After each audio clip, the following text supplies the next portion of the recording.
জয় ঠাকুর। শ্রী শ্রী রামকৃষ্ণ পুঁথি আমরা পাঠ করছি পঞ্চম খণ্ড থেকে। আজ থেকে আমরা এক নতুন অধ্যায় শুরু করব, সেটি হলো প্রভু কর্তৃক অন্তরঙ্গগণের বাসনা পূরণ ও ভক্তগণ কর্তৃক মঠ স্থাপন। আজ পাঠ করব পৃষ্ঠা সংখ্যা 618 থেকে 619 কিছু অংশ। এর আগে আমরা দেখেছি ঠাকুরের স্বাস্থ্য উদ্ধারের জন্য কাশীপুর বাগান বাড়ি ভাড়া নেওয়া হয়েছে, 80 টাকা মাসে ভাড়া। সেই 80 টাকা এবং ঠাকুরের সেইখানে থাকার জন্য যে ব্যয়ভার, সেগুলি সব বিভিন্ন ভক্তগণ মিলেই বহন করতেন। তার মধ্যে ঠাকুরের ব্যবহারের বেশিরভাগ জিনিসই দিতেন কালীপদ ঘোষ, ছিলেন সুরেন মিত্র, রামচন্দ্র, এনারা সবাই। এই গৃহীদের কয়েকজনের গৃহী ভক্ত অন্তরঙ্গ ভক্তের টাকাতেই সেইখানে ঠাকুরের ভরণ পোষণ চলত। কিন্তু একটা ব্যাপার হলো, গৃহীরা টাকা পয়সাকে বুকের রক্ত বলে মনে করে, তাই তাদের কাছ থেকে টাকা পয়সা এনে যখন ব্যয় করা হয়, তারা সেই পয়সাটির পর্যন্ত হিসাব চায়। সেই হৃদয় বিদারক কিন্তু তবুও সত্য সেই ঘটনাই আজ আমরা কিছুটা প্রত্যক্ষ করব এইখানে ঠাকুরের কাশীপুর উদ্যানবাটিতে জীবনযাপনের সময়টুকুতে। প্রভু কর্তৃক অন্তরঙ্গগণের বাসনা পূরণ ও ভক্তগণ কর্তৃক মঠ স্থাপন। বন্দমন বিশ্বগুরু রামকৃষ্ণ রায়, প্রেমানন্দে বন্দ গুরু দ্বারা জগন্মায়, অবনী লুটায় বন্দ ভক্ত দোহাকার, যাদের হৃদয় মধ্যে যুগল বিহার। প্রভুর দারুণ ব্যাধি শরীরের মাঝে, তালে টানে মন কিন্তু বাধা আছে কাজে। অবিরত মহালীলা চলিছে কেবল, বরসার দিন রেতে ঝরে যেন জল। এই জল রহে লীলা ক্ষেত্র সরোবরে, যাহাতে প্রচার বাদ হইলে পরে। ছদ্মবেশ অবতার বড়ই গোপন, জানিতে না দেন কারে তিনি কোনজন। মায়া পরিচ্ছদে ঢাকা স্বরূপত্ব আছে, তিলে তিলে ভয় তার জানে কেহ পাচ্ছে। আপনে প্রচারে হাত নাহি দিলা রায়, পশ্চাতে প্রচার কইলা ভক্তের দ্বারায়। সেই মহাকর্মে যাহা যাহা প্রয়োজন, তাহার উদ্যোগ প্রভু করেন এখন। অপরে বুঝিতে তত্ত্ব লাগে মহাদাদা, সেই বুঝে যাহার মন ভক্ত পদে বাঁধা। পূর্বে বলিয়াছি আমি প্রভুর সেবায়, যা লাগে সংসারী ভক্তে সকল যোগায়। সংসারীর যতই না থাক ঘরে ধন, ব্যয়েতে কাতর সদা হয় বিলক্ষণ। সংসারীর টাকা করি বুকের শোণিত, কানা করি ব্যয়ে হয় বড়ই ক্ষোভিত।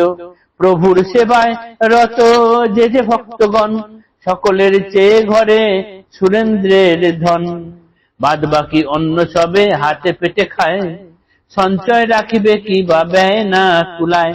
জীবিকা নির্বাহ শ্রমে নাহি জমিদারি, কমিয়ে ঘরের ব্যয় হেথা দেয় করি।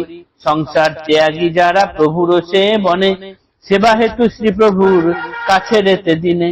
প্রভু বিনা যাহাদের আর কিছু নাই, খরচের টাকা থাকে তাহাদের ঠাই। সকলে কুমার বয়স ত্যাগ প্রকৃতি, মোটেই জানে না কিবা সংসারের রীতি। বিষয় বুদ্ধির গন্ধ জানে না কেমন, কোলে ছিল মা বাপের সেবায় এখন। কোন কোন বিষয়ে অধিক ব্যয় করে, সংসারীরা সহ্য তাহা করিতে না পারে। উদ্যানেতে ব্যয়াধিক্য দেখিয়া গৃহীরা, একস্তরে পরামর্শ করে যোগ্য যারা। রামচন্দ্র কালীপদ সুরেন্দ্র এই তিনে, বলিলেন সেবা পর কুমারের গণে। করিতেছ অপব্যয় শোভা নাহি পায়, হিসাব রাখিতে হবে তুলিয়া খাতায়। হুটকো গোপাল চন্দ্র হুটকো গোপাল প্রায় উদ্যানেতে থাকে, কথা মতো ব্যয়ের হিসাব পত্র রাখে। গৃহীরা আসিয়া দেখে সময় সময়, কোন মাসে কোন কর্মে কত হয় ব্যয়।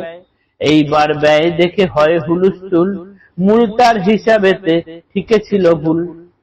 সেই হেতু কালীপদ দানা আখ্যাজার, হুটকো গোপালে করে মিষ্ট তিরস্কার। তুমুল হইল দ্বন্দ্ব ক্রমে পরিশেষে, নরেন্দ্রে বিদিত তাহা কইল পরমেশে।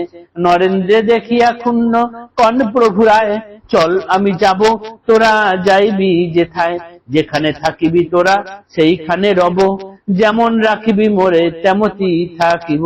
নরেন্দ্র বলেন স্কন্ধে তোমায় লইয়া রাখিব, খাওয়াবো ভিক্ষা দুয়ারে মাগিয়া।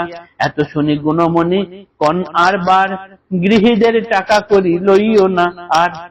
টানিয়া লইব নাকি ইন্দ্র নারায়ণে, প্রচুর সম্পত্তি ধন তাহার ভবনে। কিছুক্ষণ বিচারিয়া পুনঃ প্রভু কন, কাজ নাই করে ইন্দ্র যবনী গমন।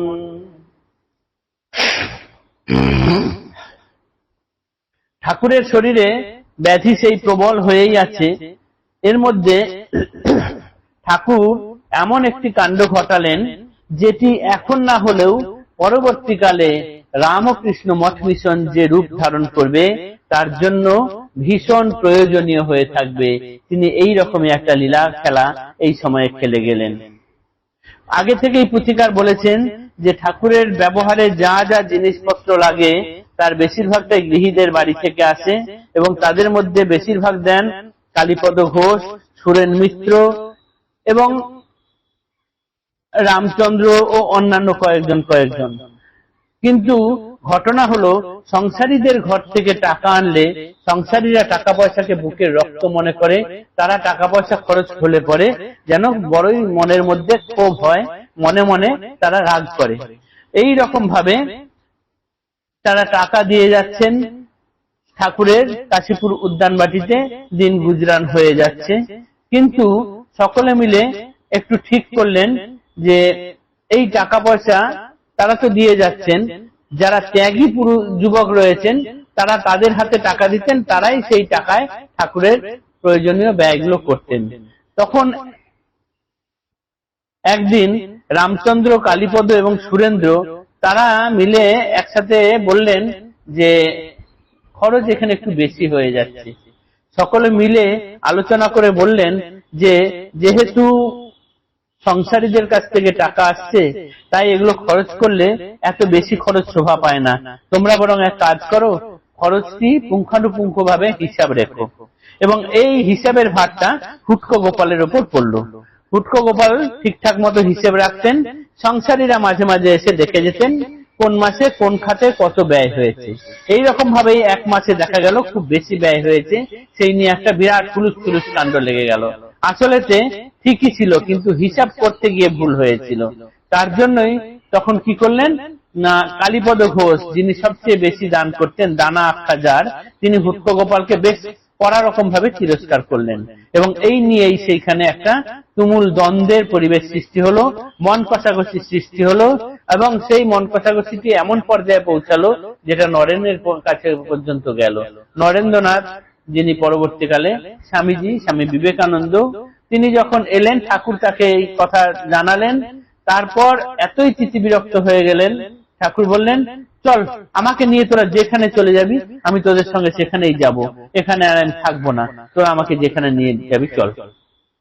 তখন নরেন বললেন তোমাকে তো আমি কাঁধে করে নিয়ে চলে যাব এবং দুয়ারে দুয়ারে ভিক্ষা মেঘে খাওয়াবো, তার জন্য কোনো চিন্তা করতে হবে না তোমাকে। এই শোনার পরেই ঠাকুর আরেকবার বললেন যে এক কাজ কর, এই এত জ্বালা যন্ত্রণা সহ্য হয় না, গৃহীদের কাছ থেকে আর টাকা করে নিস না, কেননা গৃহীদের কাছে টাকা নিলেই এইরকম অশান্তির সৃষ্টি হবে। তারপর একটু চুপ থেকে বললেন ইন্দ্রকে কি ডেকে নেব এই টাকা কড়ির মধ্যে, কেননা ওর ঘরে প্রচুর টাকা আছে। তারপর আবার বললেন না, ইন্দ্র যবনী গমন করে, অর্থাৎ তিনি যবনীর সঙ্গে থাকেন, তাই টাকা আনার দরকার নেই। আজকের পাঠ এই পর্যন্তই রইল। দেখা গেল যে এই খরচপাতির জন্য কাশীপুর উদ্যানবাটিতে ঠাকুরের সঙ্গে যারা থাকতেন দুই ধরনের মানুষ। এক ধরনের যুবক যারা সংসার ত্যাগ করে প্রায় চলে এসেছেন, ত্যাগের জীবন যাপন করছেন। আরেক ধরনের মানুষ সংসারী মানুষ, বিষয় সম্পত্তি সম্পন্ন মানুষ, তারা কিঞ্চিত কিঞ্চিত দিয়ে ঠাকুরকে এখানে ভরণ পোষণ করে চালাতেন। এই দুই ধরনের মানুষ ছিলেন। সংসারীরা টাকা দিতেন, এখানে ত্যাগী সন্তান যারা ছিলেন তারা সেই টাকা রেখে খরচ করতেন। ত্যাগী সন্তানেরা বাপ মায়ের কোলে থেকে মানুষ হয়েছে, তারা অতটা কিছু জানতো না খরচের ব্যাপার, বা তারা বিষয় সম্পত্তির সংক্রান্ত ব্যাপারে অতটা ওয়াকিবহাল নন। তাই কোন মাসে কোন সময় বেশি খরচ হয়ে যায় অতটা তারা ধরতে পারতেন না। এই নিয়েই কিন্তু সমস্যাটা সূত্রপাত হয়েছিল। বেশি খরচ হয়ে যাওয়ার লাগাম টানার জন্যই সংসারীরা তখন বললেন হিসাবের ব্যবস্থা। এই হিসাব রাখতে গিয়ে পরে একটু ভুল হয়ে যায়, ভুল করে দেখা যায় যে একটা জায়গায় হিসাব এক মাসে খুব বেশি হয়ে গেছে, তখন হুটকো গোপালকে তিরস্কার করা হয়। এরপরেই কিন্তু অশান্তিটা লাগে। এই যে দ্বন্দ্ব, এরপরে কি হলো সেটি আগামীকাল আমরা দেখব। আজ এই পর্যন্তই রাখি।